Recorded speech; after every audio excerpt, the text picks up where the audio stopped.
Olá, estamos aqui numa situação completamente nova, histórica, num momento que nenhum de nós nunca viveu, nunca atravessou, e mesmo eu arrisco-me a dizer que é um momento pelo qual a humanidade nunca passou nestas condições, claro.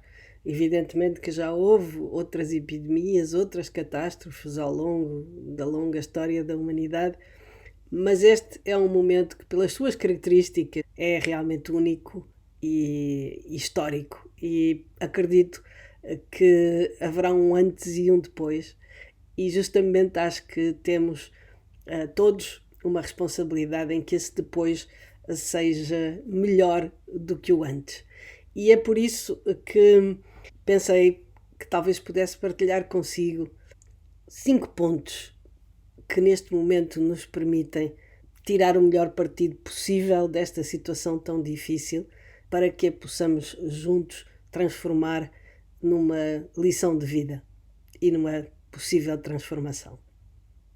O primeiro ponto é a nossa adesão ao pedido repetido de todas as autoridades, aparentemente pelo mundo fora, de nos mantermos em casa, de nos privarmos, por assim dizer, do contacto social, que é uma coisa bem difícil para nós de realizar. Felizmente temos alternativas como esta que estamos aqui a ter, não é? O que eu acho que aqui é muito importante é nós entendermos e nós promovermos em nós próprios uma mudança de atitude. A mudança de atitude interior, não estou a falar do facto de ficarmos ou não ficarmos em casa, porque isso parece-me que já não é muito discutível. Estou a falar da razão pelo qual o fazemos, e é aqui que eu acho que a grande diferença intervém. É a diferença entre fazer isso por medo de sermos contagiados, por medo de morrermos ou ficarmos doentes, etc.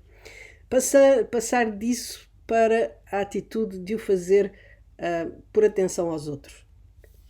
Até porque, se formos novos e saudáveis, é bem possível que mesmo possamos até já ter o vírus e sermos portadores assintomáticos. Portanto, nada nos garante que neste momento não somos já um perigo para os outros. Então, é mesmo nesse sentido que eu acho que temos que estar cientes de que cada vez que ficamos em casa, de cada vez que não saímos quando não é estritamente necessário, de cada vez que tomamos precauções, lavamos as mãos, temos cuidados de higiene redobrados, etc.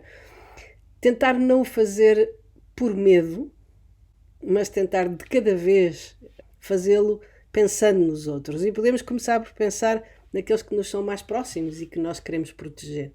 O segundo ponto é que esta situação de retiro forçado obriga-nos a repensar a nossa existência, porque de repente ficámos em pausa. O mundo inteiro ficou em pausa.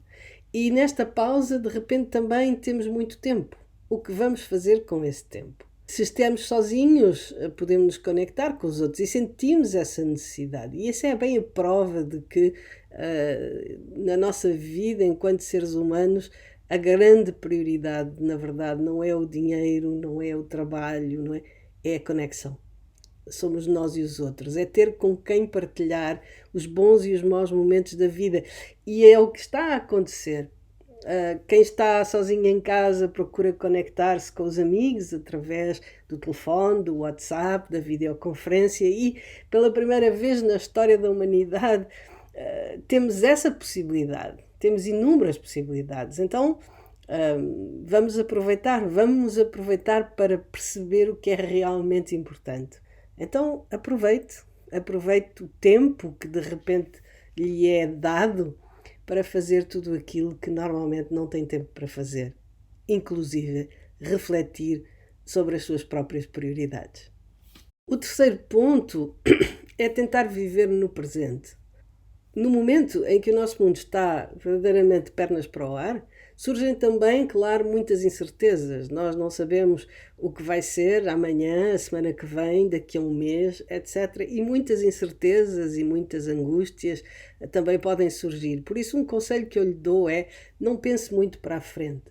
Não morra por antecipação. A preocupação que pode ter agora não vai evitar que coisas difíceis possam configurar-se, nem vai assegurar que só vão acontecer coisas positivas. Então, neste momento, concentre-se em viver o agora, em viver o hoje, em viver, quando muito, o amanhã. Pense que tudo passa e que esta situação também vai passar.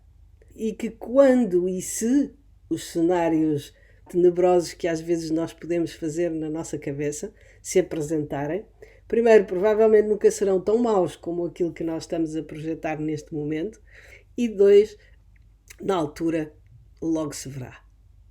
Esse é um dos meus lemas. Quando eu fico insegura acerca do que pode vir a acontecer no futuro, eu penso, quando e se acontecer, logo se verá. E o quarto ponto é uma constatação interessante, é que talvez a constatação dos aspectos positivos que esta situação difícil está a ter, ou de algumas consequências visíveis para já desta situação. E uma delas, claro, já devem ter ouvido falar, a diminuição, por exemplo, da poluição nos países mais afetados, como a China, por exemplo, que parou durante 3 meses e a poluição diminuiu drasticamente.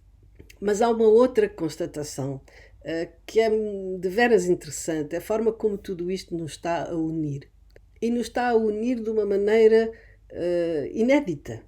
Porque, por exemplo, se em vez de estarmos sob a ameaça desta doença, que é uma pandemia a um nível global, à escala mundial, estivéssemos num cenário de guerra, por exemplo, existiriam fações, existiriam inimigos, existiriam blocos aliados. Então, existiria, claro, solidariedade, empatia, etc., mas apenas no interior do mesmo clã ou do mesmo bloco.